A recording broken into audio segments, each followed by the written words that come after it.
नमस्कार साथियों, मैं मनीष कुमार शर्मा स्वागत करता हूं आपका एक बार फिर यादविंद स्मार्ट क्लासेस पर, जिस पर आप मेरे साथ में यूपीएसआई 2025 को टारगेट करते हुए जीके और जीएस की क्लासेस देख रहे हैं। ये जीके और जीएस की क्लासेस रोजाना आपको 12:30 बजे मिल जाती हैं और आज आपका जो प्रैक्टिस सेट होने वाला है वो आपका 42वां होने वाला है। अगर आपका 42वां टेस्ट है तो इससे पहले मैं कितने का टेस्ट करा चुका हूँ? 41 टेस्ट कंप्लीट करा चुका हूँ। इसी वजह से मैं कह रहा हूँ कि अगर आपने ये टेस्ट देख लिए हैं तो आपका यूपीएसआई में जीके और जीएस बहुत मजबूत होने वाला है अगर आपने ये क्लासेस नहीं देखी हैं। अगर आपने देख ली मतलब नहीं देखी हैं तो अगर आपने नहीं देखी हैं तो आपको क्या करना है, आपको जाना है हमारी प्लेलिस्ट पे और प्लेलिस्ट के ऑप्शन पे सारी क्लासेस को देख लेना है, जिससे आपका जीके इंप्रूव होगा। बाकी का आपको पता होना चाहिए कि हमारे द्वारा अदर क्लासेस भी ली जाती हैं, तो अगर आप यूपीएसआई की तैयारी करना चाहते हैं और यूपीएसआई के लिए आपको सारे सब्जेक्ट एक जगह नहीं मिल पा रहे हैं तो आप यहां पर यादविंद स्मार्ट क्लासेस से जुड़ सकते हैं,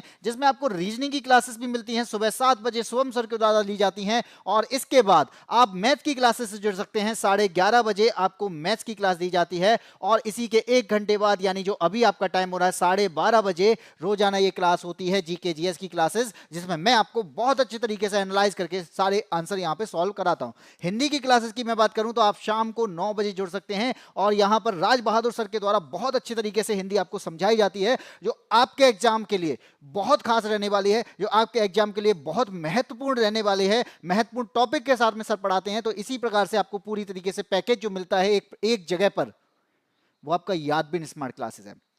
बाकी आपको कंसेप्ट पढ़ना है, आपको समझना है, थ्योरी पढ़नी है, तो आपको इस पर क्या करना पड़ेगा, तो आपको आना पड़ेगा हमारे एप्लीकेशन पर। और एप्लीकेशन का नाम अगर आपको नहीं पता है तो मैं बता देता हूं कि बाई एससी ऐप है और बाई एससी ऐप को आप डाउनलोड कर सकते हैं प्ले स्टोर से, और प्ले स्टोर से डाउनलोड करने के बाद में आप वहां पर क्या कर सकते हैं, रजिस्ट्रेशन करके लॉगिन कर लेंगे और आपको ये यहां पर हमारा बैच दिखाई दे जाएगा। इस बैच की खासियत आपको मैं बता दूं कि अभी ये बैच आपका जो 599 में मिल रहा था, अभी ऑफर में आपको केवल 99 में मिल रहा है। तो जी हां भाई, 99 रुपए।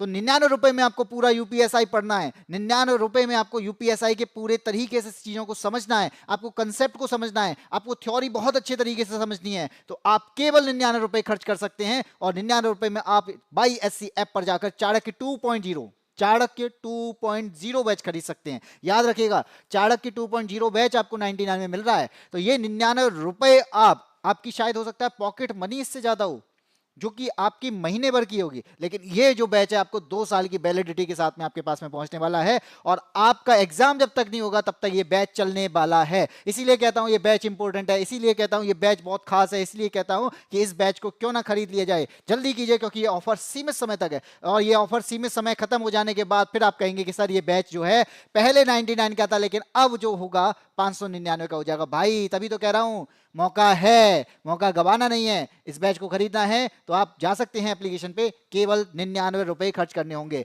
जी बिल्कुल, गौरी, प्रिंस और त्रिशा शर्मा नमस्ते, गुड आफ्टरनून।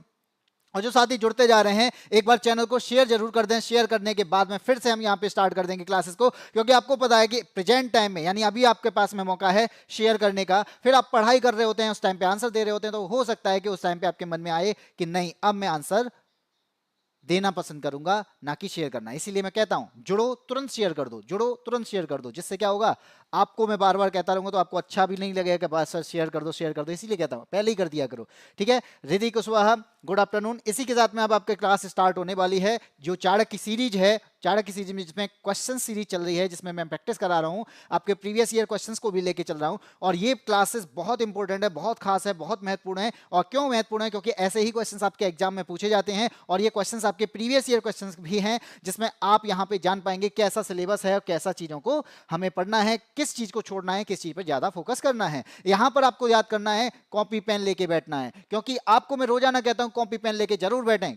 क्यों बैठना है, क्योंकि बहुत सारी चीजें हैं जो मैं बोर्ड पर नहीं लिखता हूं, बहुत सारी चीजें हैं जो मैं बोलते हुए निकल जाता हूं, बहुत सारी चीजें हैं जो आपको पीडीएफ में नहीं मिल पाएगी, लेकिन आप खुद नोट्स बनाएंगे तो आपको चीजों को नोट कर सकते हैं। इसलिए कहता हूं आप जल्दी से स्टार्ट करें। हाँ जी बिल्कुल, राधे राधे। स्टार्ट करते हैं क्वेश्चन नंबर 1, और 1 के लिए आपको पहले ही बताता हूं कॉपी पेन लेके बैठना है। स्टार्ट करते हैं। पहला क्वेश्चन आपके सामने आ चुका है बीमारी से रिलेटेड। भाई पहला ही क्वेश्चन बीमारी की बता दिया। चलिए देख लेते हैं, बीमारी की बात है तो।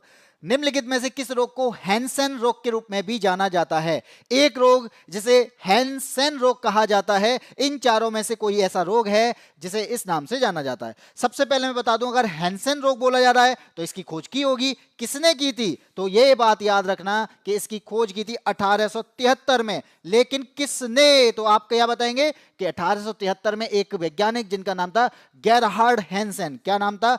गेरहार्ड हैंसन, इनके द्वारा इस रोग की खोज की जाती है। इनके द्वारा बताया जाता है कि ये बैक्टीरिया वाला रोग है। कैसा रोग है? ये बैक्टीरिया वाला रोग है। और बैक्टीरिया कौन सा है? माइकोबैक्टीरिया है। कौन सा है? माइकोबैक्टीरियम।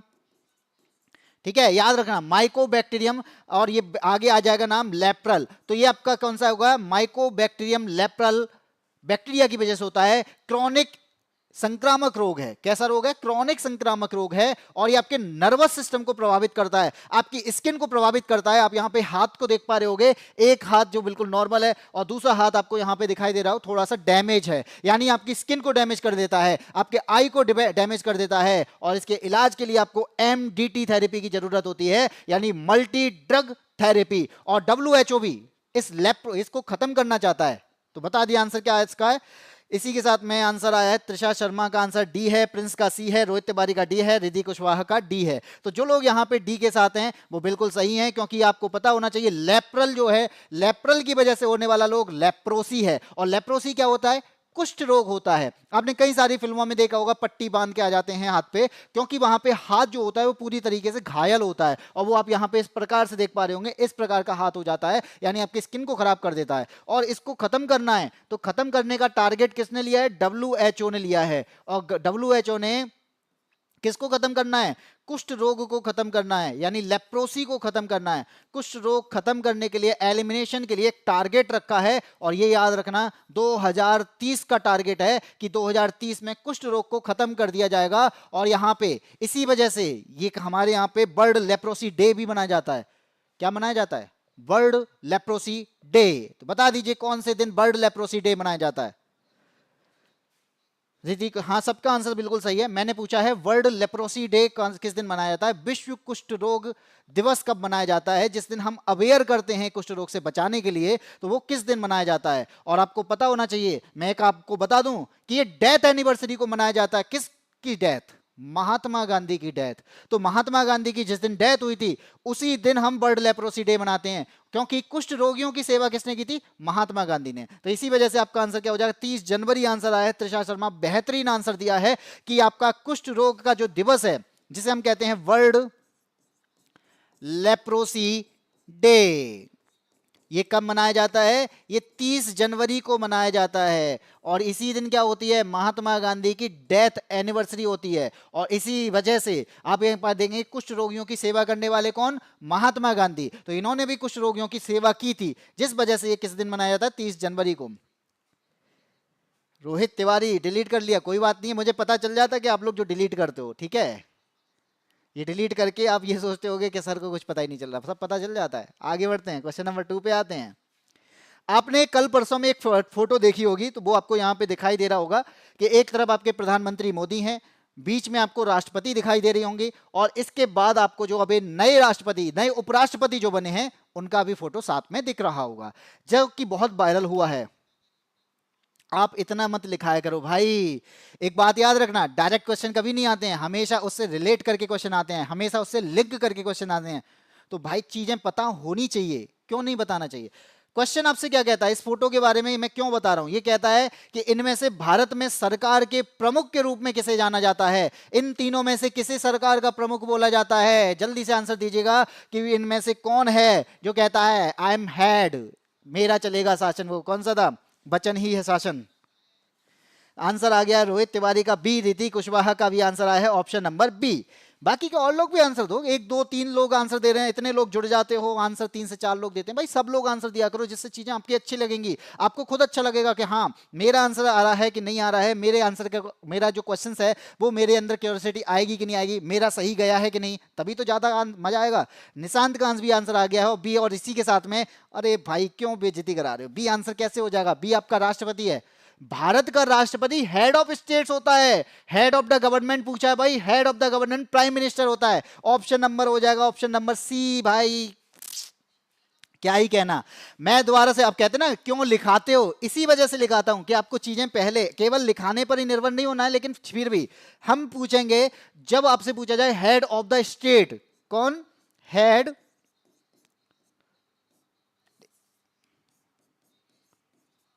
ऑफ द स्टेट आपसे पूछा जाएगा। दो क्वेश्चन आपसे मैं पूछ रहा हूं, एक है आपका हेड ऑफ द स्टेट और एक होता है आपका हेड ऑफ द गवर्नमेंट। दोनों क्वेश्चन आपके अलग अलग हैं भाई। आपने आंसर कैसे दे दिया प्रेसिडेंट, प्रेसिडेंट ठीक है, हमारा राष्ट्रपति जो है वो है बिल्कुल सही हो सकता है, लेकिन वो स्टेट्स का प्रमुख है, वो राज्यों का प्रमुख होता है, इसलिए इसका तो आंसर हो जाएगा प्रेसिडेंट। लेकिन जब हम यहां पे आंसर पे जाएंगे तो ये हो जाएंगे आपके पीएम, गवर्नमेंट का प्रमुख।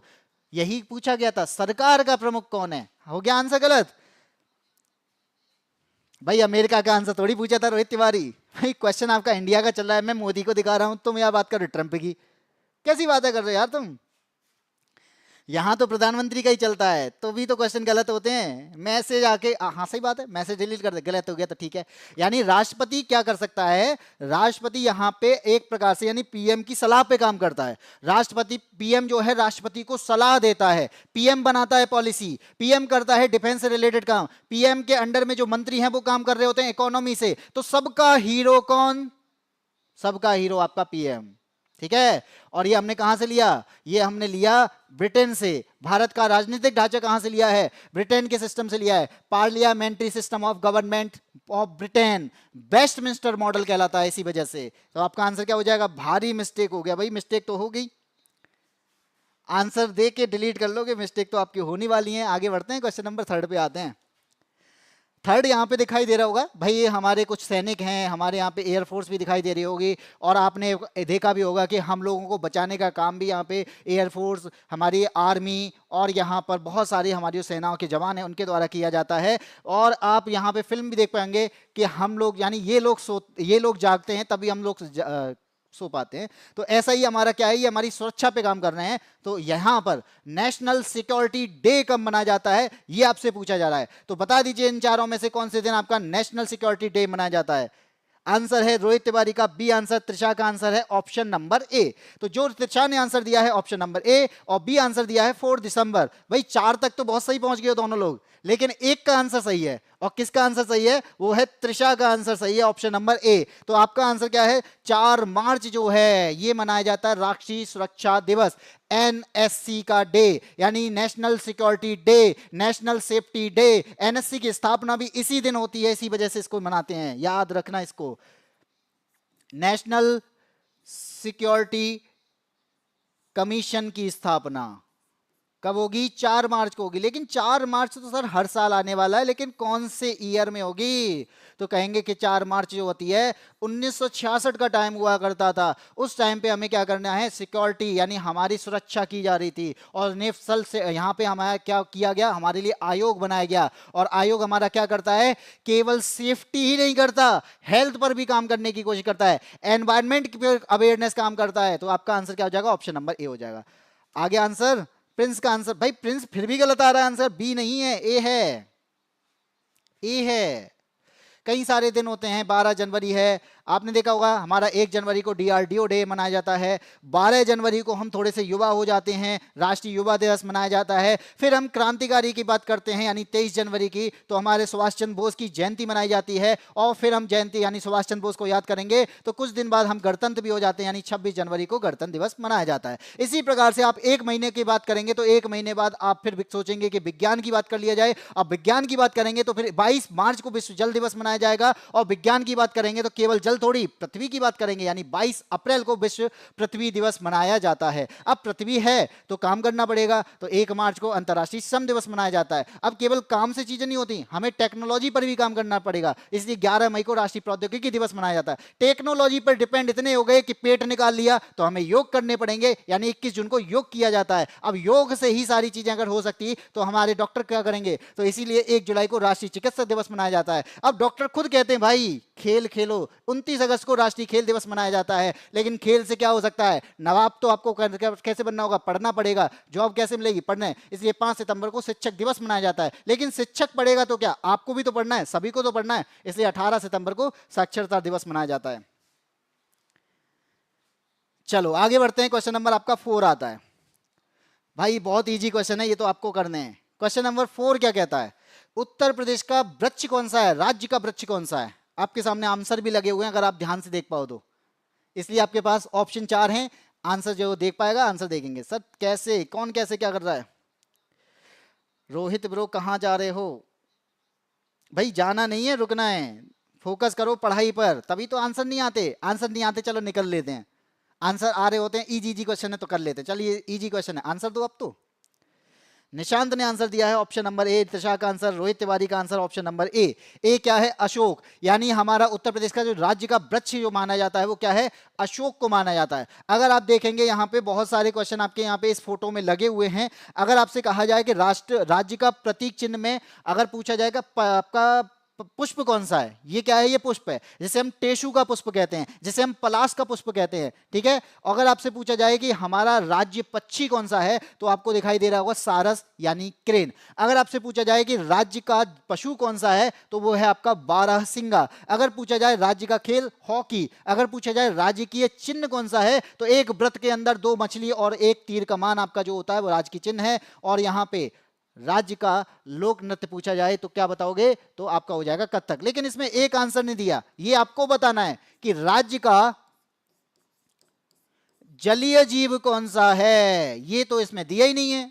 ये तो आपको बताना है कि भारत यानी उत्तर प्रदेश के राज्य का जलीय जीव, जिसे हम एक्वेटिक एनिमल कहते हैं। तो बत्ती जल्दी से बताइए कि राज्य का जलीय जीव कौन सा है। हाँ, सबका आंसर आ चुका है। निकी रावत, हेलो सर। हाँ जी बिल्कुल, हर हर महादेव। इसी के साथ में निकी रावत का आंसर भी आ गया है। अशोक, अशोक से चॉकलेट निकलती है क्या? कुछ अरे कुछ नहीं, ऐसे बोल दिया, बाकी तुम्हारा दिल जाने। भाई किसी का किसका दिल जाने, या दिल की बात है कहाँ से आ गई? मैं पूछ रहा हूँ यहाँ पे जली जीव की, यहाँ दिल निकाले जा रहे हैं। भाई दिल नहीं निकालना है, इसकी बात करनी है। बताओ जल्दी से बताओ कि भारत का ही नहीं, उत्तर प्रदेश का जली जीव कौन है? मैसेज, मेरी एक बात है, मेरी नजर जब जाती है तो ऐसी मैसेज मुझे दिख रहे होते हैं और वो बाद में डिलीट हो जाते हैं। और त्रिशा शर्मा ने आंसर दिया। भाई बेहतरीन, मुझे लगता है त्रिशा बहुत अच्छी तैयारी कर रही हैं, जिन्हें आंसर निकल के आ जाते हैं। और आपको पता चल गया होगा कि उत्तर प्रदेश का राज्य का जलीय जीव कौन सा है, तो वो कौन है? ये है आपकी गंगा डॉल्फिन। यानी गंगा के पानी में जो डॉल्फिन मिलती है उसे हम क्या कहते हैं? उसे हम उत्तर प्रदेश का राज्य का जलीय जीव कहते हैं, एक्वेटिक एनिमल कहते हैं। लेकिन अगर आपसे मैं ये कहूं कि भारत का जलीय जीव कौन सा है, तब भारत का जलीय जीव का भी आंसर क्या हो जाएगा? आपका डॉल्फिन ही होगा। क्या होगा? ये डॉल्फिन ही होगा। दोनों का आपका आंसर एक ही है, याद रखना इस बात को। हमारा दिल तो और किसी के। भाई यहाँ पे क्या, आपका दिल हमारे पास है, हमारा दिल आपके पास है, क्या चल रहा है भाई? मैं यहाँ पे पढ़ाए जा रहा हूँ, यहाँ वृक्ष की बात कर रहा हूँ, पशु की बात कर रहा हूँ, पक्षी की बात कर रहा हूँ। वास्तव में पशु हो यार तुम तो। चलो पढ़ लो। क्वेश्चन नंबर आ गया 5। लो, आपका लो दिल विल की बातें कर रहे हो, तुम्हारे लिए क्वेश्चन भी आ गया। क्वेश्चन नंबर 5 क्या कहता है आपसे? भारतीय संविधान की 7वीं अनुसूची के अनुसार विवाह और तलाक के विषय पर कानून बनाने का अधिकार किसके पास है? भाई ऐसे ऐसे क्वेश्चन करते हो तुरंत क्वेश्चन आ जाते हैं ऐसे। क्वेश्चन पूछा जा रहा है यहाँ पे भारतीय संविधान की हमारे 7वीं अनुसूची है, उसके अंदर विवाह की बात की जाती है, तलाक की बात की जाती है। वो उसका अधिकार किसके पास है कानून बनाने का? आंसर क्या होगा? रोहित तिवारी कह रहे हैं बी आंसर होगा। रोहित तिवारी को तो बहुत जल्दी थी, रोहित तिवारी को पता होगा कि हाँ विवाह और कानून कहाँ पे आएंगे। तो आपको मैं बता दूं कि यहाँ पे जब बात की जाएगी 7वीं अनुसूची की, किसकी अनुसूची की? 7वीं अनुसूची की अगर बात की जाएगी तो इसके अंदर आर्टिकल है, आर्टिकल नंबर 246। और आर्टिकल नंबर 246 क्या बताता है? ये शक्ति की बात करता है। किसकी शक्ति की? केंद्र और राज्य के बीच में शक्ति का विभाजन करता है। तो शक्ति का इसने विभाजन तो कर दिया, लेकिन ये क्या कहते हैं? ये कहते हैं कि मेरे पास अधिकार ज्यादा है, तुम्हारे पास अधिकार ज्यादा है। यानी फिर हमें क्या करना पड़ा? 3 सूची बनानी पड़ी, एक संघ सूची, एक राज्य सूची और एक समवर्ती सूची। तो आप यहां पे जब बात करेंगे संघ सूची की, तो संघ सूची में आपके विषय कितने हैं? तो 100 विषय पर कानून बनाने का अधिकार केंद्र का है, और आपके 61 विषय पर कानून बनाने का अधिकार किसका है? राज्य का है। और 52 विषय ऐसे हैं जिन पर कानून बनाने का अधिकार किसका है? राज्य और केंद्र दोनों का है। तो आप यहां पे जानेंगे कि विवाह और तलाक किसके अंदर आएगा, क्या उस पर कानून बनाने का अधिकार केंद्र का है, क्या राज्य का है, या फिर दोनों का है। तो बता दीजिए क्या आंसर आ गया। हाँ जी बिल्कुल बिल्कुल, आजकल बेटा केस ही अलग चल रहे हैं, विवाह और तलाक नहीं होता, आजकल ड्रम आता है ड्रम। तो ठीक है, इस बात पर ध्यान देना। तो यहां पे आपका आंसर क्या हो जाएगा, यहां पे आपका आंसर आएगा कि विवाह जो है ना, वो विवाह आपका समवर्ती का हिस्सा है, तलाक भी किसका है, समवर्ती का हिस्सा है। अधिकार यानी आपका केंद्र सरकार भी कानून बना सकती है, राज्य सरकार भी कानून बना सकती है। अगर दोनों के में फिर भी विवाद हो जाए तो केंद्र सरकार का कानून जो होगा, यानी संसद का जो कानून होगा, वो मान्य होगा। तो आपका आंसर क्या हो जाएगा, तो संसद और विधायिका दोनों बना सकती हैं। अगर दिखाई नहीं दे रहा होगा तब भी मैं बता देता हूं, ऑप्शन नंबर डी जो है वो यहां पे सही हो जाएगा। तो यहां पर आंसर क्या हो जाएगा, सबका आया है, निकी रावत ने दिया है option number D, Ritu Kumari का डी, और रोहित तिवारी भी बता रहे हैं दोनों। सर की फील्डिंग सेट है, तो भाई मेरा तो गेम बजने वाला फिर तो चलो इसको पढ़ लो, ठीक है। और आपको मैं बता दूं, अगर शादी अगर ऐसे करनी है कि घर वाले तैयार नहीं हो रहे, तो हमारे पास में मैरिज एक्ट होते हैं बहुत सारे। एक आपका हिंदू मैरिज एक्ट है 1955 और एक स्पेशल मैरिज एक्ट है 1954, ठीक है, इसका यूज कर सकते हैं। नेक्स्ट क्वेश्चन आ गया, बिल्कुल निकी रावत मान ली बात। क्वेश्चन नंबर 5, क्वेश्चन नंबर 6, हाँ इसकी बात करते हैं।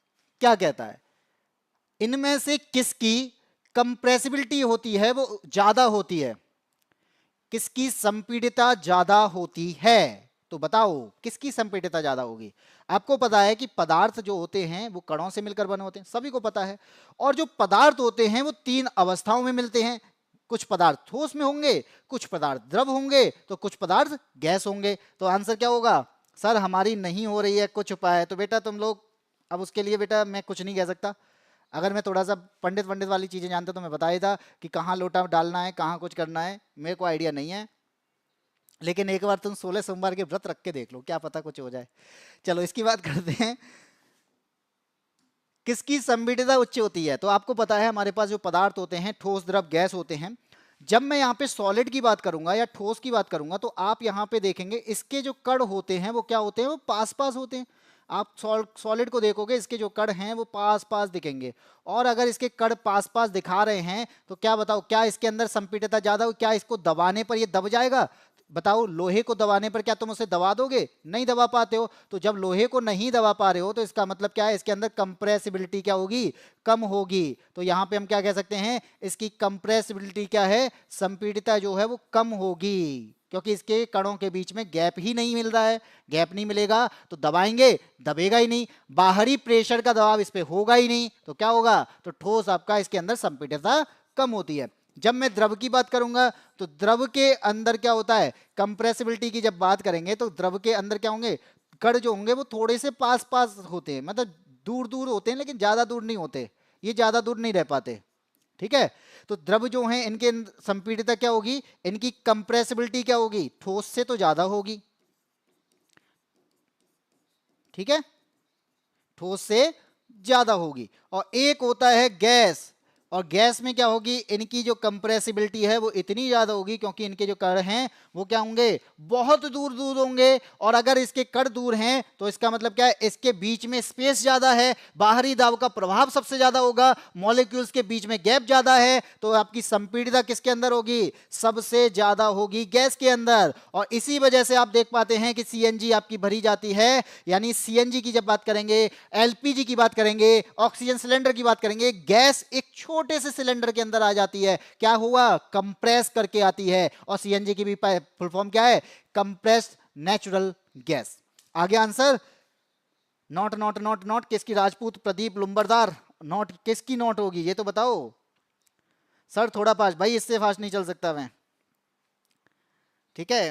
रोहित ब्रो किस, चलो चलो सबके आंसर ही नहीं आ रहे हैं, रोहित ब्रो पता नहीं क्या क्या चल रहा है। चलो क्वेश्चन नंबर 7 की बात करते हैं, क्वेश्चन नंबर 7 की बात करते हैं। आपको पता है कि हमारे देश में ऐसी हर धर्म के भी लोग रहते हैं, हमारे देश के अंदर बहुत सारी संस्कृति होती हैं, हमारा देश एक विविधतापूर्ण देश है जिसके अंदर डाइवर्सिटी बहुत ज़्यादा है, हमारे देश में बहुत सारी लैंग्वेज पाई जाती हैं, अलग अलग जगह पे बोलचाल के भाव बदल जाते हैं। तो क्या करेंगे हम एक दूसरे के साथ अगर रह रहे हैं तो सभी धर्मों को भी बराबर रखना पड़ेगा, सभी भाषाओं को बराबर बराबर रखना पड़ेगा। तो क्या करेंगे, तो हमें ऐसा कुछ ऐसी पीस वाली चीज लेके आनी पड़ेगी और वो हमें क्या करेगी, एक पीस का काम करेगी। और वो आपका था क्या, सुलह कुल। एक हमारे यहाँ पे मेला भी लगता है, हमारे यहाँ पे उत्सव भी होता है, सुलह कुल। और सुलह कुल हिंदू मुस्लिम एकता का प्रतीक है, यूनिवर्सल पीस का प्रतीक है। तो सभी धर्मों की बराबरी और सहिष्णुता को बताता है ये, धर्म को थोपता नहीं है ये, सभी को समान न्याय की बात करता है ये। तो बता दो, हिंदू मुस्लिम सभी एक टाइम पे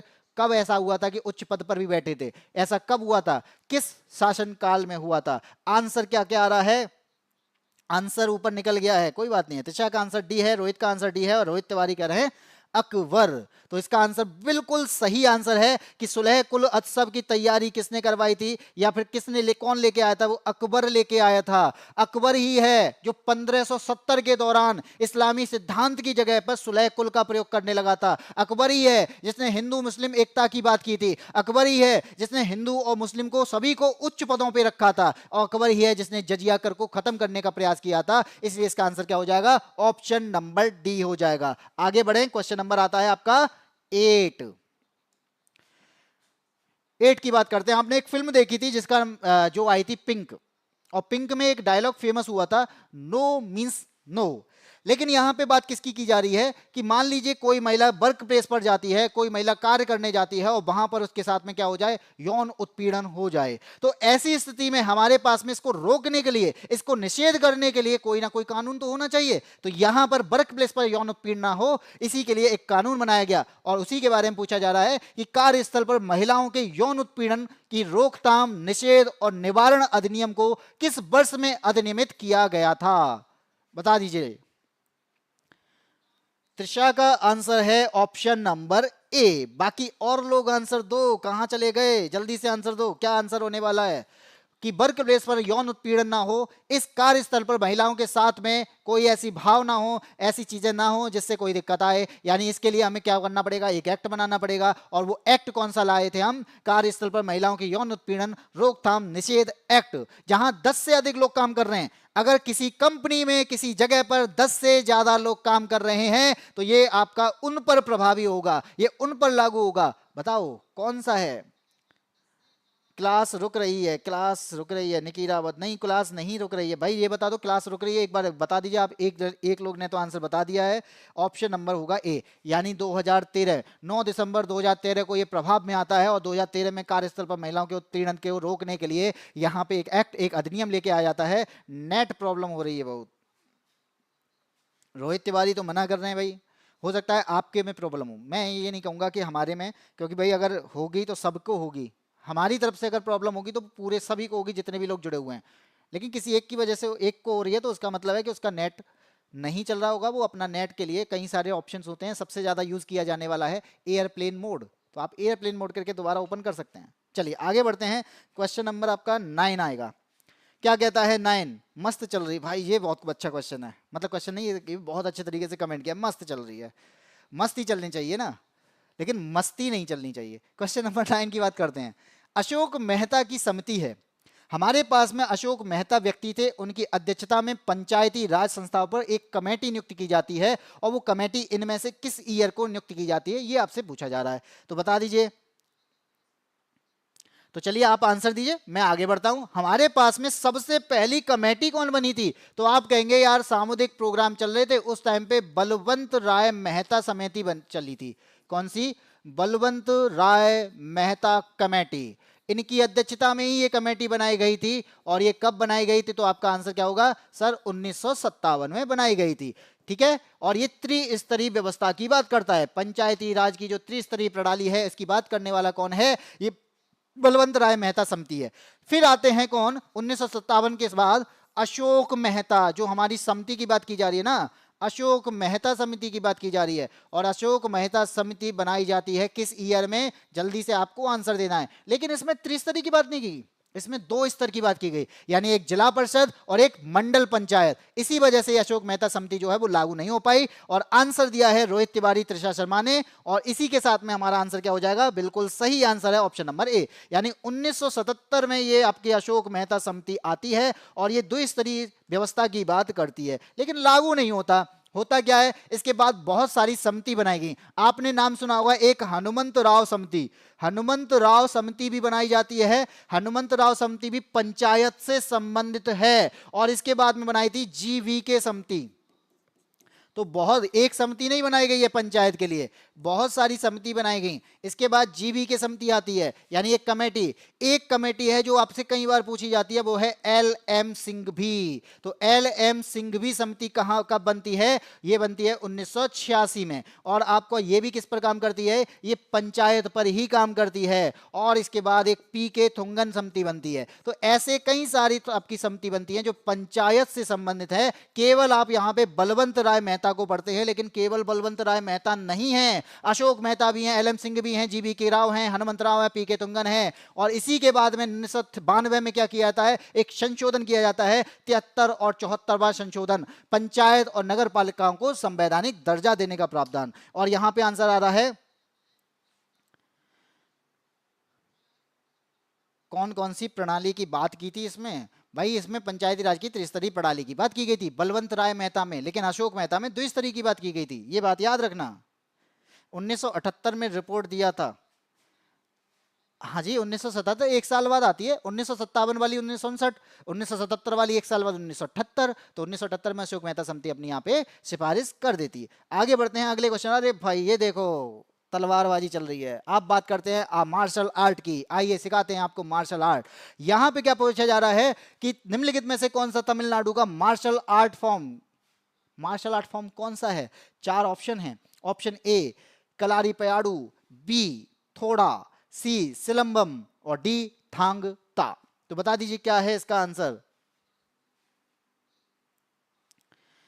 दिव्यांशी नमस्ते, बहुत लेट हो लेकिन कोई बात नहीं, आपकी आधी क्लास हो चुकी है, अब आधी रह चुकी है तो आधी क्लास ही देख लेंगे। रोहित तिवारी बता रहे ए, निशांत माथुर बता रहे हैं ऑप्शन नंबर ए, और दिव्यांशी ने बताया है बी, त्रिशा का आंसर है ऑप्शन नंबर सी। और रोहित तिवारी कहते हैं नहीं भाई ए हो सकता है या फिर डी हो सकता है। ठीक है, चलिए 50-50 आपका कर देते हैं।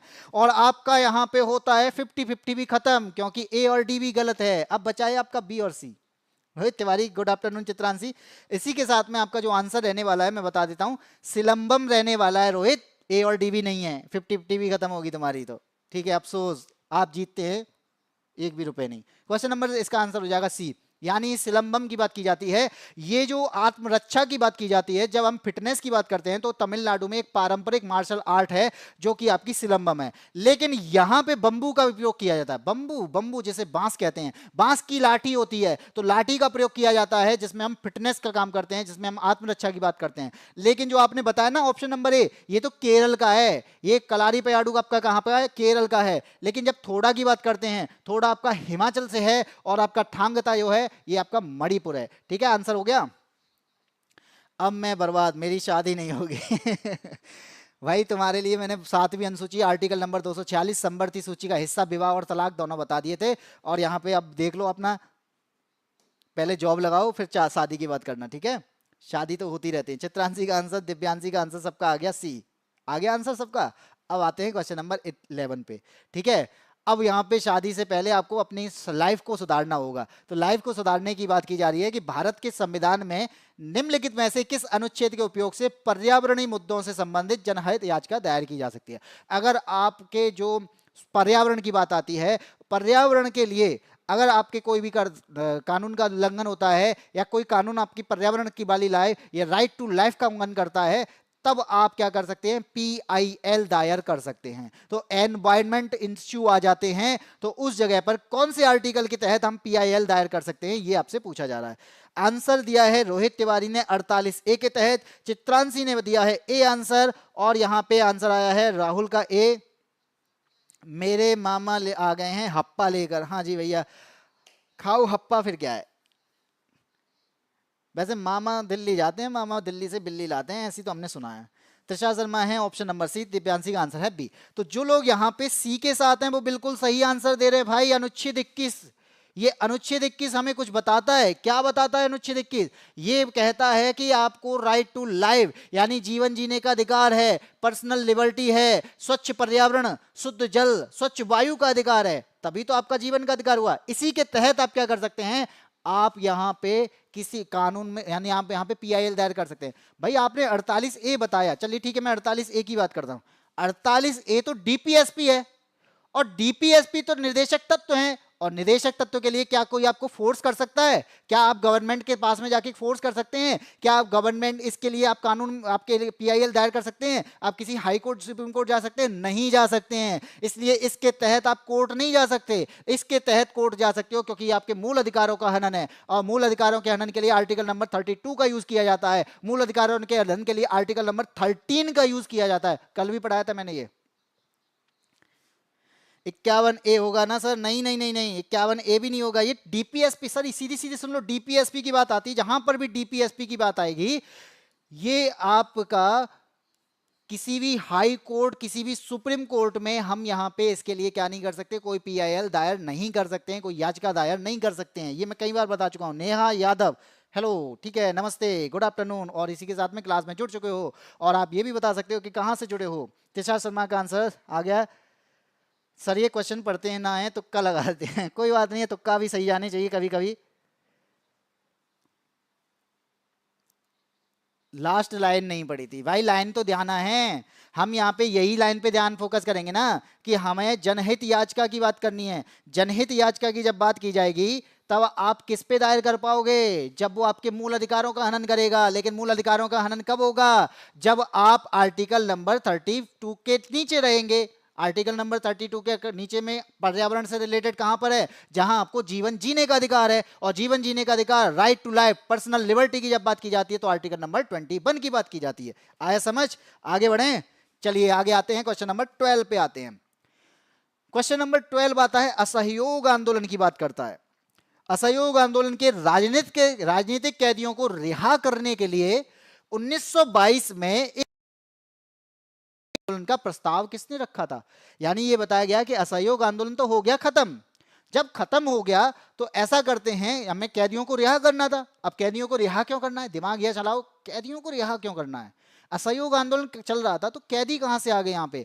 तो भाई एक बात याद रखना कि असहयोग जो आंदोलन चल रहा था उस टाइम पे एक घटना हो जाती है जिसे कहा जाता है चौरी चौरा एक्शन। लेकिन पहले जो माना जाता था वो कांड माना जाता था, ठीक है, लेकिन इसका नाम बदल के एक्शन कर दिया गया है। तो चौरी चौरा कांड होता है कब? 1922 में। और 1922 में हो जाने के बाद में हमारा जो असहयोग आंदोलन चल रहा था ये क्या कर दिया जाता है? स्थगित कर दिया जाता है। और स्थगित करने के बाद अब इस पर क्या चलेगा? अब हमें एक और आंदोलन करना है। लेकिन कौन सा? वो आंदोलन है आपका सविनय अवज्ञा आंदोलन।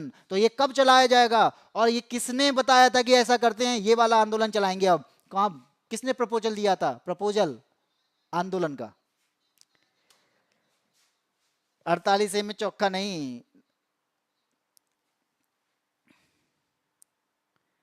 हाँ 48A में पर्यावरण की बात है। मैंने कब कहा पर्यावरण नहीं है 48A में? 48A जो है आपका राज्य का पर्यावरण संरक्षण का कर्तव्य की बात करता है। 48A में आपको पर्यावरण संरक्षण के तहत आपके जो कानून बने हुए हैं, पर्यावरण संरक्षण कानून, ये आपका इसी के तहत बना है, आर्टिकल नंबर 48A के तहत। लेकिन यहां पूछा गया था आप पीआईएल दायर करनी है, याचिका दायर करनी है, किस पे जाओगे? आपके अधिकारों का हनन भी तो होना चाहिए, तभी तो आप जाओगे यार। ऐसी कैसी बातें कर रहे हो? दिव्यांशी गोरखपुर में, हाँ बिल्कुल गोरखपुर में हुआ था ये चोरी हुई, चोरा चोरी। चोरा चोरी कांड की मैं बात कर, कांड नहीं अब एक्शन बोला जाता है। मैंने यहाँ पे कांड लिखा है लेकिन है ये एक्शन, क्योंकि यूपी सरकार ने इसका नाम बदल दिया है। दिव्यांशी ने दिया है आंसर, तिशा का आंसर ए है, और इसके अलावा रोहित तिवारी कह रहे हैं 1930। चलिए बात करते हैं 1930 में दांडी मार्च हुआ था, लेकिन इसका जो प्रस्ताव रखा था वो महात्मा गांधी के द्वारा रखा गया था। महात्मा गांधी ने कैदियों को रिहाई के लिए, रिहाई के बाद सबने अवज्ञा आंदोलन का प्रपोजल दिया था कि चलिए हम एक ऐसा बड़ा आंदोलन करेंगे जिसमें अंग्रेज नाको चने चबा जाएंगे, और वो 1930 में दांडी मार्च के रूप में नेशनल लेवल पर सामने आया था। इसीलिए इसका आंसर क्या हो जाएगा? महात्मा गांधी होगा। कोई बात नहीं है भाई, हो जाता है, हो जाता है। कोई सी लाइन नहीं पढ़ते भाई, आखिरी आखिरी आखिरी लाइन ही तो नहीं पढ़ी जाती है किसी से, आखिरी लाइन में विदाई होती है। आगे बढ़ लो, क्वेश्चन नंबर आता है आपका 13। क्या कहता है? आजकल ईवीएम का रोना तो सब रोते हैं, आप जानते हैं। और ईवीएम का रोना अगर रोगे तो क्या करना पड़ेगा भाई?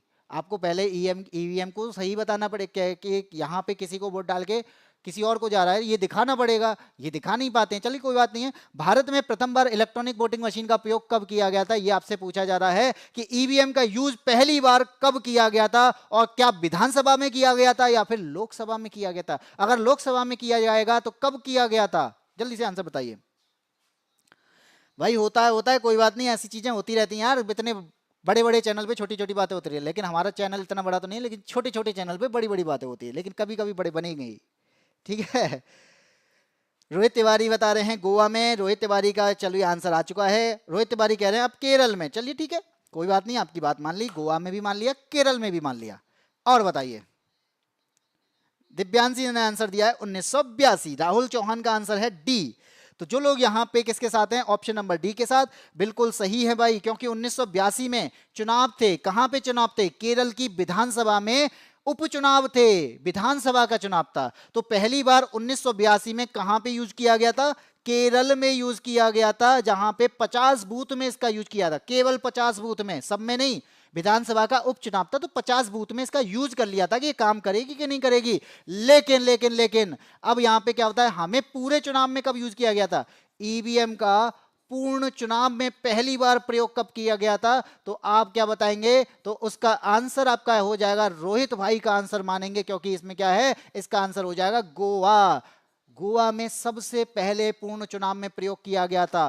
फिर आता है क्या, लोकसभा चुनाव। तो लोकसभा चुनाव की बात करेंगे तो लोकसभा चुनाव में पहली बार पूरे चुनाव में कब यूज किया गया था, तब आप क्या कहेंगे, लोकसभा चुनाव में 2004 में यूज किया गया था, जब बीजेपी हार गई थी। फिर क्या होता है, फिर और चीज लेके आते हैं, फिर थोड़ा सा और अपडेट होते हैं। क्या हम लेके आते हैं, वीवीपैट, वोटर को वेरीफाई करने के लिए कि जहां मैंने वोट डाला है वहीं पड़ा है कि नहीं, उसकी एक पर्ची निकलती है, पता चल जाता है किसको वोट पड़ा है। तो वीवीपैट का प्रयोग जो किया गया था वो कब किया गया था, तब आप कहेंगे सर ये तो 2013 में किया गया था। लेकिन 2013 में कहां किया गया था, तब आप कहेंगे नागालैंड में किया गया था। क्या नागालैंड में लोकसभा के चुनाव थे या विधानसभा के, नहीं सर, यहाँ पे विधानसभा के चुनाव थे। फिर लोकसभा में कब किया गया था, ये तो बता दो। बिल्कुल बता रहे हैं, कब किया गया था लोकसभा में, तो लोकसभा का जो चुनाव था उसमें वीवीपैट का सभी सीटों पर यूज किया गया था। तो वीवीपैट का सभी सीटों पर यूज लोकसभा चुनाव में 2019 में यूज किया गया था। कब किया गया था, 2019 में किया गया था लोकसभा में। तो ये सारे क्वेश्चन आपके ईवीएम और वीवीपैट से बनते हैं। ये बड़े ही लड़ते रहेंगे ईवीएम की लड़ाई, लेकिन हमें याद करना पड़ता है फालतू में कि यार ईवीएम कब आई थी, ये लड़ते रहते हैं। क्या चल रहा है भैया, केरल में आ गया। दिव्यांशी का आंसर केरल।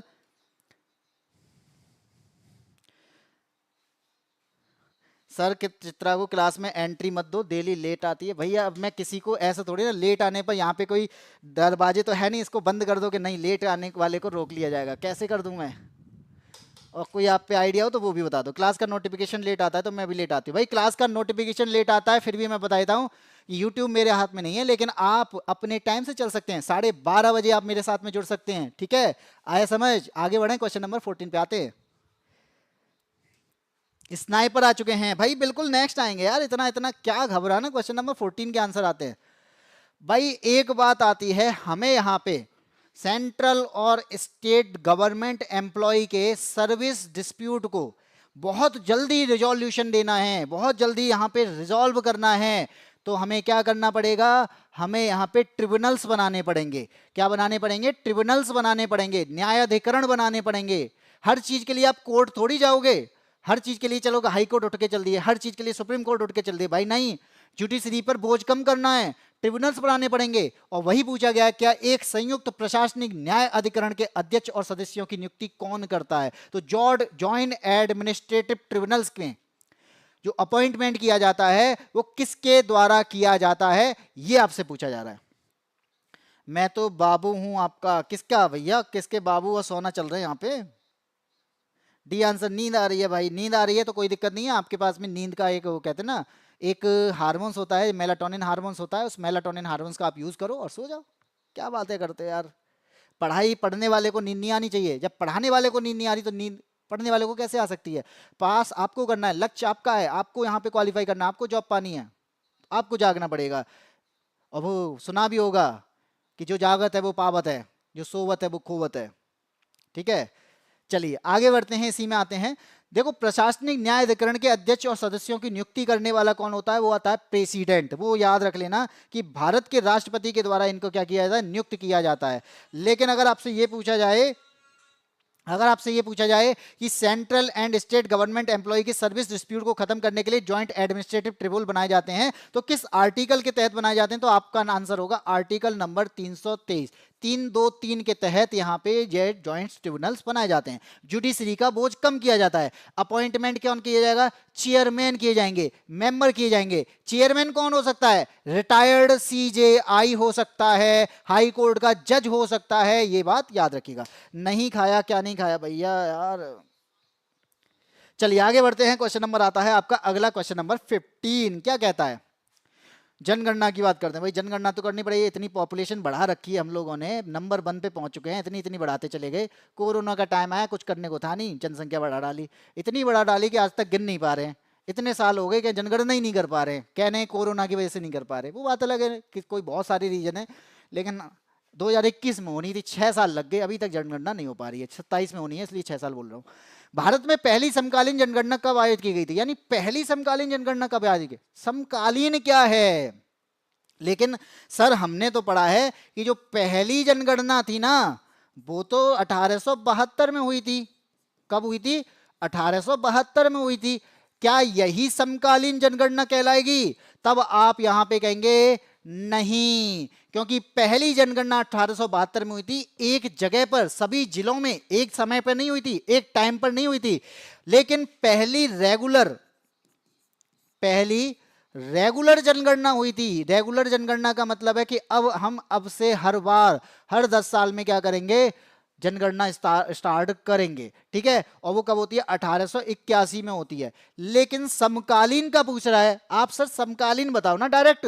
हाँ जी बिल्कुल, समकालीन जनगणना की बात करते हैं। तो समकालीन जनगणना कब होती है? 1891 में होती है। सर 1891 क्यों सही है? समकालीन का मतलब क्या है भाई? सभी जिलों में एक ही टाइम पर, एक ही समय पर जनगणना होना, ये आपका समकालीन जनगणना कहलाता है। इसलिए आपका आंसर क्या हो जाएगा? 1891 हो जाएगा। यानी फुल सिंक्रोनस आपकी जनगणना, सेंसस जो होती है 1891 में। लेकिन जो मैंने रेगुलर बताया ना, इसकी वजह से अब हर साल में, यानी इसकी वजह से हर 10 साल में जनगणना होती है।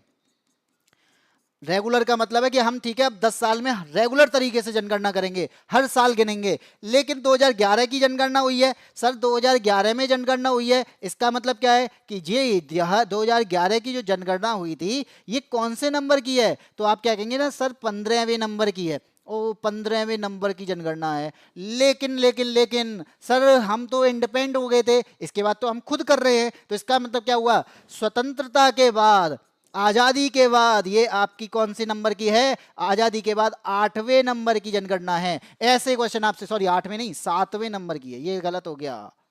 ठीक है, 7वें नंबर की जनगणना, 8वीं तो अब होनी है। ठीक है, सारे क्वेश्चन आपके आंसर आ गए। ओली मैया भैया, गलत हो गया। कोई बात नहीं है, कोई बात नहीं है। दर्शिका का आंसर फ्री है 7। ठीक है, हमारी जनगणना हमारा मत है, बिल्कुल भैया। जनगणना हमारा मन, हम कितनी भी बढ़ाएं क्या है? हम 1,42, 1,42 कितने, 142 करोड़ हो जाएं, हम चाइना को पीछे कर दें, क्या फर्क पड़ता है? कोई फर्क पड़ता है? चाहे हमारे पास रिसोर्सेज ना रहें, हमारे पास सारी चीजें खत्म हो जाएं, लेकिन जनगणना खत्म नहीं होनी, यानी जनसंख्या खत्म नहीं होने वाली।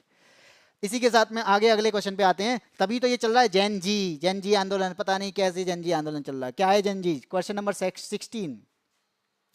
आपको पता है कि हमारे यहाँ पे नेशनल हाईवे बनाए जाते हैं। क्या बनाए जाते हैं? सर फोटो तो पानी का दिखा दिया है, लेकिन बता रहे हो नेशनल हाईवे का। बेटा नेशनल हाईवे बनाए जाते हैं, और इसको बनाने का काम कौन करता है? NHAI करता है, national highway authority of India करता है। लेकिन पानी में क्या करेंगे? पानी के अंदर वाटरवेज बनाएंगे, इसका विकास करेंगे, इसके रेगुलेशन की बात करेंगे। तो यही पूछा जा रहा है कि अंतर्देशीय जलमार्ग प्राधिकरण की स्थापना कब की गई थी? इसका मतलब क्या है? इसके तहत आप देखते हैं NH44 सबसे लंबा हाईवे, NH47A सबसे छोटा हाईवे। लेकिन यहाँ पे हमारे पास में ना वाटरवेज भी हैं। क्या हैं? वाटरवेज भी हैं। और इसी वजह से आप देखेंगे नेशनल वाटरवेज 1, नेशनल वाटरवेज 2, इस तरीके से आपके पास में नेशनल वाटरवे कितने 6 हैं और टोटल कितने प्रस्तावित हैं 111। लेकिन किसके तहत बनाओगे? एक्ट है हमारे पास सर, कौन सा? यही है इनलैंड वाटरवे अथॉरिटी। और inland waterway authority of India act कब आया था? तब आप कहेंगे सर 1986 में आया था, 1986 में आया था। और इसके तहत हम क्या करेंगे? नेशनल वाटरवेज बनाएंगे। भाई इसका हेडक्वार्टर कहां पे है? इसका हेडक्वार्टर भी तो होगा। इसका तो दिल्ली है, इसका तो कह दिया नई दिल्ली, लेकिन इसका हेडक्वार्टर बताओ, वाटरवेज का हेडक्वार्टर। जल्दी से आंसर होना चाहिए। नमस्ते सर जी, कैसे आप? बहुत बढ़िया हूं भाई, बहुत मस्त, बहुत अच्छी तरीके से पढ़ाने की कोशिश भी कर रहा हूं, आप देख भी रहे होगे। 1984 रहित तिवारी, 16B त्रिषा शर्मा, 27 अगस्त 1986, 1986, 1986, बिल्कुल 1986 बताया मैंने। कोई और बता दिया? मेरा तो पहले ही नहीं पढ़ रहा है, कुछ पल्ले ही नहीं पढ़ रहा है भाई। ठीक है, फिरोजाबाद में मुख्यालय भाई। बेटा एक बात याद करो, पल्ले इसलिए नहीं पड़ रहा है क्योंकि आप बहुत लेट आए हो। दूसरा ये है कि जब आप हाईवेज की बात करते हैं तो नेशनल हाईवे बनाए जाते हैं, और नेशनल हाईवे बनाएगा कौन? NHAI, कोई ना कोई संस्था तो बनाएगी। National highway authority of India बनाएगा। लेकिन पानी में रास्ता कौन बना रहा है? पानी में रास्ता बनाया जाता है अंतर्देशीय जलमार्ग प्राधिकरण के द्वारा। और ये ये क्या कहलाएगा? आपका IWAI कहलाएगा। और IWAI आपका कहां पे है? ये आपका नोएडा में है। ये कहां पर है? हेडक्वार्टर इसका नोएडा में है। और नोएडा में होने के साथ साथ इसका स्थापना 1986 में। और इसी के तहत आप देखते हैं गंगा में शिप चले जा रहे हैं, आप देखते हैं ब्रह्मपुत्र में शिप चले जा रहे हैं। किस रास्ते से जाएंगे? वो रास्ता बताने वाला ये है। मेरे भी पल्ले नहीं पड़ता, फिर भी रोज आ जाता हूं भाई। भाई पल्ले पड़ते हैं सबके। बात यह है कि जब आंसर नहीं निकलते फिर क्या करते हैं, कहीं ना कहीं एक्सक्यूज तो देना पड़ना जरूरी होता है। पल्ले सब पड़ता है। क्वेश्चन नंबर आता है आपका 17। बेटा मैं भी जब तुम्हारी उम्र में था तो मैं भी यही कहता है, क्या है यार, ये क्या जीके है। लेकिन आज मैं जीके ही पढ़ा रहा हूँ। ठीक है, वो फर्क पड़ता है कि बाद में जब पता चलता है ना कि आगे हमारे पास में कौन से ऑप्शंस खुले हुए हैं, तब चीज़ें को समझ में आती हैं। तब आपको सारी चीज़ें, सारी दुनिया समझ में आ जाती है कि फिर सब कुछ पल्ले पड़ जाता है कि ये क्या कह रहा है, अच्छा ये कह रहा है, ये भी पल्ले पड़ जाता है। पहले ये क्या कह रहा है इग्नोर करो, बाहर में जाने दो। लेकिन चीज़ें जब निकलती हैं तब चीज़ें सब समझ में आ जाती हैं। अरे मैं आपकी नहीं कह रहा, मैं सब लोग, मैं नॉर्मली बता रहा हूँ। त्रिषा शर्मा का आंसर भी आ गया, मैं यहाँ पे बता रहा हूँ, आंसर वो दी जा रही है। भारत सरकार के द्वारा प्रथम प्रशासनिक सुधार आयोग की नियुक्ति किस वर्ष में की गई थी? भाई यूपीएसआई की तैयारी करो, क्वेश्चन ऐसे ही आएंगे। फिर वहां मत कह देना ये पल्ले नहीं पड़ रहा, वो भी कहेंगे आप यूपीएसआई के लिए पल्ले नहीं पड़ रहे मेरे, मत आओ। प्रशासनिक सुधार आयोग लोक प्रशासन को सुझाव देने के लिए बनाया गया था। एक कमेटी बनाई जाती है प्रशासनिक सुधार आयोग, लेकिन इसके अंदर क्या बनाया, इनका गठन कब किया जाता है? तो इसका गठन किया जाता है 1960 के आसपास। लेकिन इसमें बोला जा रहा है पहला सुधार आयोग कब आया था? प्रथम सुधार, यानी प्रथम बार सुधार हुआ होगा, इसका मतलब इसके बाद में दूसरा भी सुधार हुआ होगा। चलिए दोनों की बात कर लेते हैं। तो पहला सुधार कब होता है, दूसरा सुधार कब होता है? और यहाँ पे पहली बात याद रखना, मोरारजी देसाई को जानते हो? मोरारजी देसाई वो इसी लोक प्रशासन प्रशासनिक सुधार आयोग इसके अध्यक्ष रहे हैं, पहले वाले के अध्यक्ष रहे हैं। तो यहाँ पर प्रथम सुधार किनकी अध्यक्षता में हुआ था? मोरारजी देसाई की अध्यक्षता में। और दूसरा किनकी अध्यक्षता में हुआ था? बीरप्पा मोइली की अध्यक्षता में। दोनों ही आपके आंसर पूछे जाते हैं। लेकिन पूछा क्या जा रहा है? पूछा जा रहा है ईयर बताओ, ये मत बताओ अध्यक्ष बताए जा रहे हो। भाई ईयर बताओ ना। तो प्रथम सुधार होता है आपका 1966 में, और द्वितीय सुधार की अगर मैं बात करूंगा ये कब होता है, तो ये होता है अभी कब, 2005 में। हमसे कौन सा पूछा गया है? पहला 1966, option number C. No idea, I want skip this question. कोई बात नहीं है, वहां पर मेरा दिमाग का अलग तरीके से काम करेगा। भारत के सबसे उम्र दराज प्रधानमंत्री 22 ईयर। सर मैं तो आपकी वजह से आ जाती हूँ। लोग, कोई मेरी वजह से आ रहा है, कोई कह रहा है कि पल्ले नहीं पड़ रहा इसलिए आ रहा है, कोई कहता है मैं दूसरे से बात करने आता हूँ, कोई कहता है, लेकिन पढ़ने कौन आता है ये समझ में नहीं आ रहा भाई। पढ़ने कौन आता है? चलो आज यही बता दो कि मेरे से पढ़ने कौन आता है। केवल यहाँ पे ये बातें करने या किसी और से बात करने या फिर कोई ऐसी बातें करने जिससे चीज़ें खराब हो सकें, इसके लिए आते हैं, पढ़ने नहीं आते क्या? आगे आते हैं, क्वेश्चन नंबर 18 पे आते हैं। 18 क्या कहता है भाई? केंद्रीय अन्वेषण ब्यूरो की बात करता है। आप जानते होंगे CBI. CBI central bureau of investigation की बात की जाती है। लेकिन लेकिन लेकिन दो चीजें हैं इसके अंदर। एक बात है सीबीआई, और जो क्वेश्चन में पूछा गया है वो सीबीआई एकेडमी है। दोनों क्वेश्चन अलग बन जाएंगे। एक सीबीआई की बात करना, सेंट्रल ब्यूरो इन्वेस्टिगेशन, एक कहता है सेंट्रल ब्यूरो इन्वेस्टिगेशन एकेडमी, जहां पे हम आपको टेक्निक सिखाएंगे कैसे इन्वेस्टिगेशन की जाती है, जहां पे आप फॉरेंसिक साइंस की बात करेंगे, जहां पर आप साइबर क्राइम की इन्वेस्टिगेशन कराएंगे, जहां पे आपको ट्रेनिंग दी जाएगी। तो इसका मतलब क्या है, एक प्रकार का प्रशिक्षण केंद्र होगा। तो प्रशिक्षण केंद्र कहां पे है और वास्तव में हेडक्वार्टर कहां पे है, दोनों का आंसर दीजिए। सर हमसे तो बात करने वाला कोई नहीं है, इसलिए आपसे ही कर लेता हूँ। भाई ऐसा करो तुम मेरा नंबर ही ले लो, तुम मुझसे पूरे दिन बात कर लिया करो, ठीक है। रिवीजन ही चल रहा है। प्रिंस नामित स्पेशल 26 मूवी देखी है मैंने, उसकी असली सीबीआई देखने को मिलेगी। बिल्कुल स्कूल स्पेशल 26, स्पेशल 26 में वो ट्रेनिंग ही तो देता है, लेकिन कहाँ देता है ये नहीं याद है उसमें। लेकिन यहाँ पे बता दो कि ये दोनों चीजें अलग हैं। कोई आंसर नहीं दे रहा, बस अपनी अपनी मौज मस्ती में लगे पड़े हैं। कोई बात नहीं भाई, मेरे को तो पढ़ाना है, मैं अपना पढ़ा के निकल जाऊंगा, फिर आप देखते रहना अपना। सीबीआई की बात करेंगे तो आपका आंसर होगा न्यू दिल्ली। क्या आंसर हो जाएगा, न्यू दिल्ली आंसर हो जाएगा। यानी सीबीआई का जो गठन होता है, गठन होने का यानी कहाँ पे होता है, वो आपका नई दिल्ली में होता है। लेकिन कहाँ पर हमें ट्रेनिंग दी जाती है, कहाँ सिखाया जाता है कि इन्वेस्टिगेशन टेक्निक क्या यूज करनी है, कहाँ सिखाया जाता है फॉरेंसिक साइंस, किस तरीके से हम फॉरेंसिक की बात करेंगे, तो वो आपका कहाँ सिखाया जाता है, ये आपका गाजियाबाद में सिखाया जाता है। कहाँ पे, गाजियाबाद में। आपका आंसर कहाँ गया, ऑप्शन नंबर डी में। किसका आंसर आया है, मुझे लग रहा है सारे ही स्पेशल 26 वाले हो, नकली वाले हो, तभी नहीं पढ़ रहे हो भाई। और सीबीआई किसके अंडर आती है, ministry of personnel public grievance के अंडर आती है। और ministry of personnel public grievance किसके अंडर रहता है, प्राइम मिनिस्टर के अंडर रहता है। किसी को नहीं देते ये लोग। मेरे तो आंसर ही ऊपर निकल जाते हैं भाई, किसी के आंसर ऊपर निकल जाते हैं, किसी के क्वेश्चन ही ऊपर से निकल जाता है। कोई कहता है सारी चीजें बाउंस हो रही हैं, कोई कहता है मेरे पल्ले नहीं पड़ रहा है। जब पेपर आएगा ना तब देखेंगे किसके पल्ले पड़ा, किसके नंबर आए, किसके। भाई इसीलिए तो सिखाया जाता है, इसीलिए तो क्लासेस चल रही हैं। क्वेश्चन नंबर 19 की बात करते हैं। विदेशी प्रत्यक्ष निवेश, सबके पास पैसा बहुत है भाई, पैसा।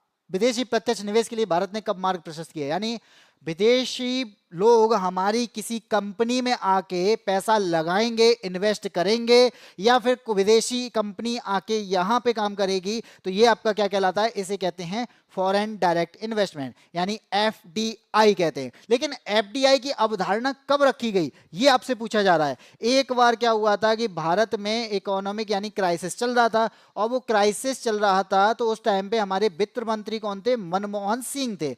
अब ये मनमोहन सिंह क्या करते हैं, जो हमारे यहाँ पे सबसे ज्यादा जो यूज होती है कि ऐसा है हम हर चीज को गवर्नमेंट संस्था बना देंगे।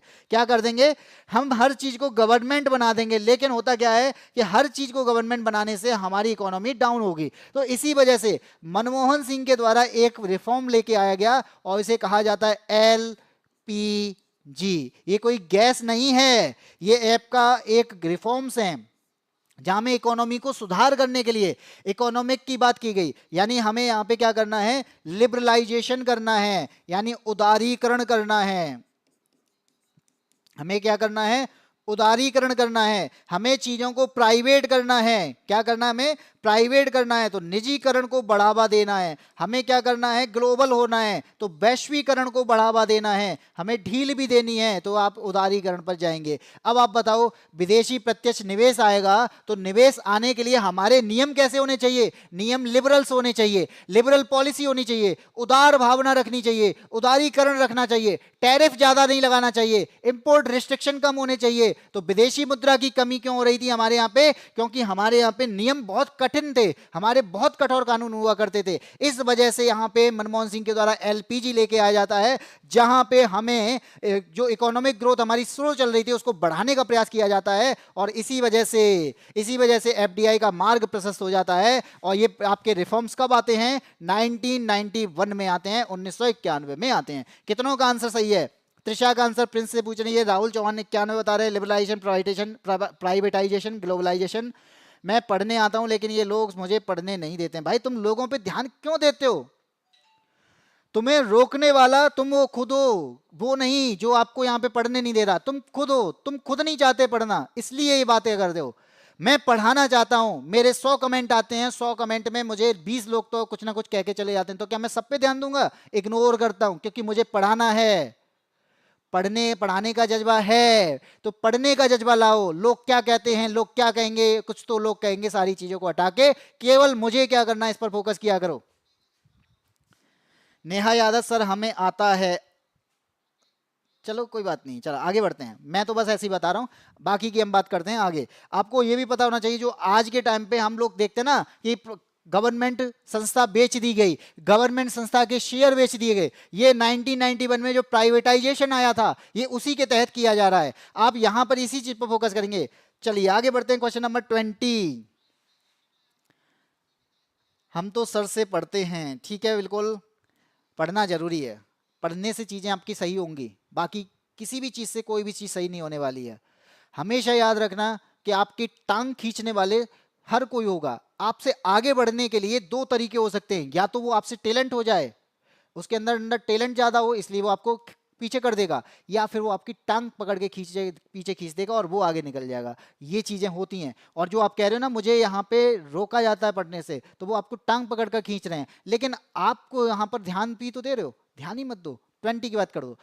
मृदी कारकों से संबंधित है, मृदा के कारक की बात की जाती है, मिट्टी की संरचना की बात की जाती है, यानी सॉइल की बात की जाती है। तो जल्दी जल्दी से बताइए इनमें से कौन सा कारण हो सकता है? क्या वो प्रेसिपिटेशन हो सकता है, वर्षण हो सकता है, क्या वो एल्टीट्यूड यानी ऊंचाई हो सकता है, या फिर प्रेशर यानी दबाव हो सकता है? बता दिए।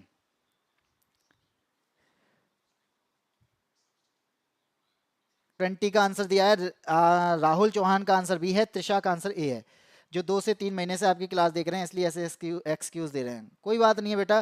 देखो जो अभी क्लास देख रहा है, यहाँ पे मैं बताता हूँ, मैं जो आपको चीजें लेके आता हूँ ना, ये वो क्वेश्चंस हैं जो वास्तव में आपके एग्जाम्स में आए हुए होते हैं या इनके आने के चांसेस होते हैं। मैंने पैट की भी सीरीज कराई थी और उसमें मैंने हमेशा कहा है, कभी भी आपसे जो क्वेश्चन मैं यहाँ करा रहा हूँ सेम क्वेश्चन नहीं दिखेगा, लेकिन इससे रिलेट करके जो चीजें दिखेंगी उसके आंसर आप दे पाओगे, क्योंकि मैं एक्स्ट्रा में चीजें आपको बताता हूं। और बिल्कुल भैया जिसको लाइक करना है वो लाइक करेगा, नहीं करना है तो बहुत अच्छी बात। भाई एक बात मैं बता दूं, बहुत बच्चे भी एक डिसलाइक का बटन दबा देते हैं, लेकिन हाँ आपको नहीं पसंद आ रहा है, आपके पास 100 चैनल है, डिसलाइक ना किया करो, क्योंकि यहां से हमारा मोटिवेशन कम होता है। लाइक करना है अच्छी बात है, नहीं करना है अच्छी बात है, लेकिन जब हम लाइक की कह रहे हैं तो लाइक ना करके आप डिसलाइक कर देते हो, ये मुझे समझ में नहीं आता। भाई हम लोग भी अपने लिए कर रहे हैं सारी चीजें, हम लोग भी आपके लिए भी अपने लिए आपके लिए सबके लिए चीजें कर रहे हैं, तो ना अगर किसी को पसंद नहीं कर सकते तो भाई उसे पसंद डिसलाइक भी नहीं करना चाहिए। कहते ना भला किसी का कर ना सको तो बुरा किसी का मत करना, तो भाई बुरा भी मत करो, नहीं कर पा रहे हो कुछ तो। क्वेश्चन नंबर 20 की बात करते हैं।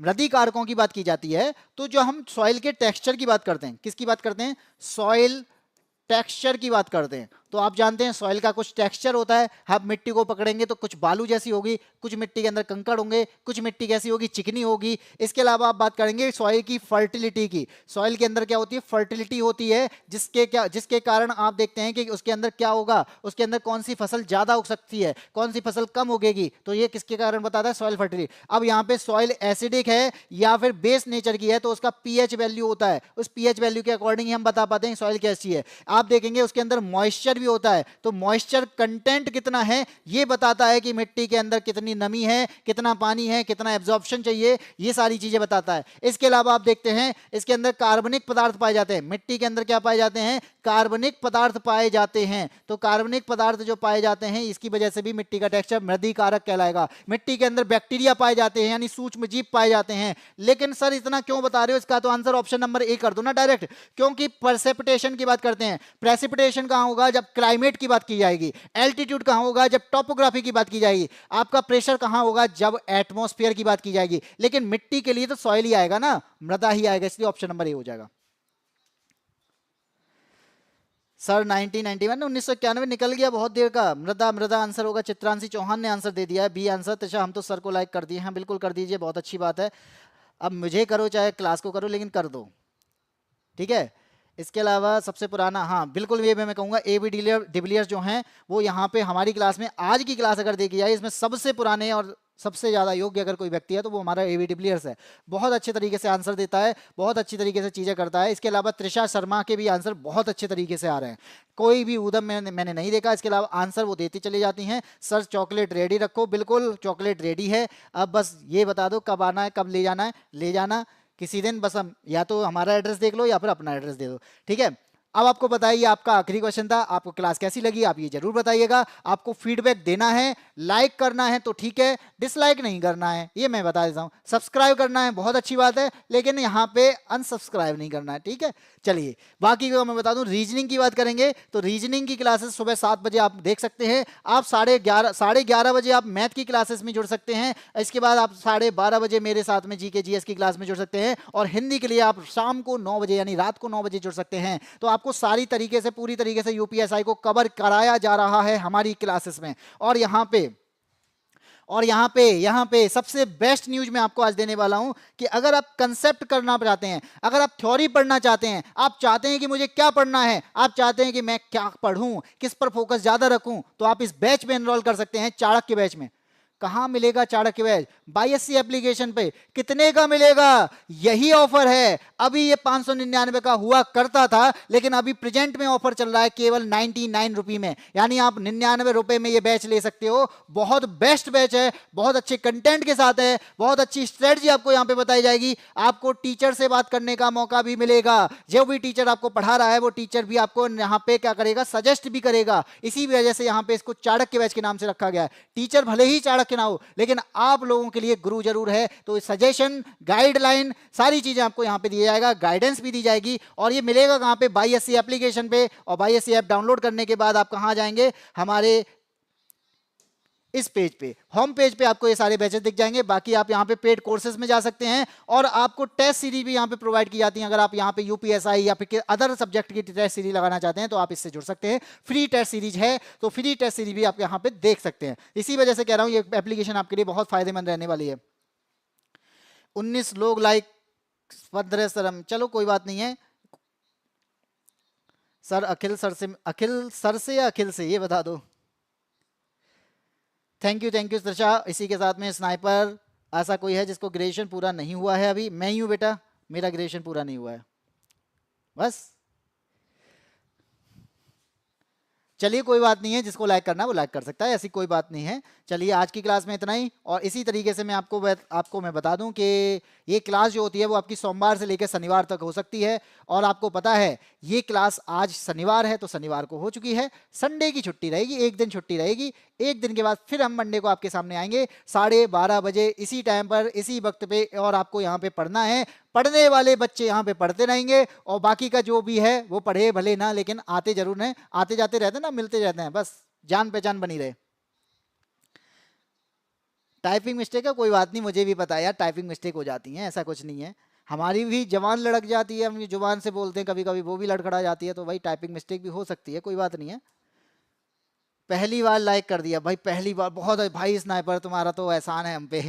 पहली बार लाइक किया है, ये हर चीज़ पहली बार में पसंद आ जाती है, कहते हैं ना पहली बार में की गई चीज़ें बहुत अच्छी लगती हैं। तो आपने पहली बार किया, बहुत बढ़िया भाई, आपको तो थैंक यू बनता है। और आपके लिए मैंने स्क्रीन पर थैंक यू लिख रखा है भाई, थैंक यू, ठीक है। चलिए आज की क्लास इतना ही। आपको कैसी लगी आपको पता ही है। बाकी अगर आपको कोई भी डाउट रहता है, आपको कोई भी चीजें पूछनी है, आप किसी भी चीज पर वीडियो चाहते हैं, तो इस कमेंट यानी लाइव के कमेंट को छोड़कर नॉर्मल जो कमेंट रहेगा अपलोड होने के बाद में, आप उस पर कमेंट कर सकते हैं। वहां पर आपको सारी चीजें प्रोवाइड कर दी जाएंगी, आपको नए वीडियो भी मिल जाएंगे। अगर आप चाहते हैं कि मुझे सर ये टॉपिक पढ़ना है, तो वो टॉपिक भी आपको अलग तरीके से आपको पढ़ा दिया जाएगा, आपके तरह से पढ़ा देंगे, ठीक है। तब तक के लिए जय हिंद, जय भारत।